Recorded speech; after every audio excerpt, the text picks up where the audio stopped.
আচ্ছা কি খাচ্ছ তুমি? ম্যাগি। ম্যাগি। ই, ছোট্ট তাড়াতাড়ি খেয়ে নাও। ছোট্ট ভাই কি ছোট্ট। হ্যাঁ আজকে সকালবেলা ছোট্ট ভাই হয়ে গেছিল। আচ্ছা আমি ডিমটা কিভাবে খেতে হয় দেখালাম, ডিমটা কিরম করে খেতে হয়। ওটা তো ম্যাগি খাচ্ছ, ডিমটা কিরম করে খেতে হয় দেখালাম। এই যে এখানে ডিম আছে, হ্যাঁ খাও। হলো উঠলো না তো, খাও।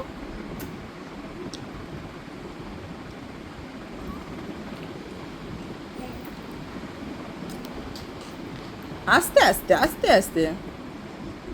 তুমি হ্যাপি? তুমি হ্যাপি? এই যে তাকাও আমার দিকে ক্রিস, আর ইউ হ্যাপি? খাবো। খাও। আগে বলো আর ইউ হ্যাপি। এটা কি স্পুন, ফকটা উল্টো ধরেছো, ঠিক করে করো।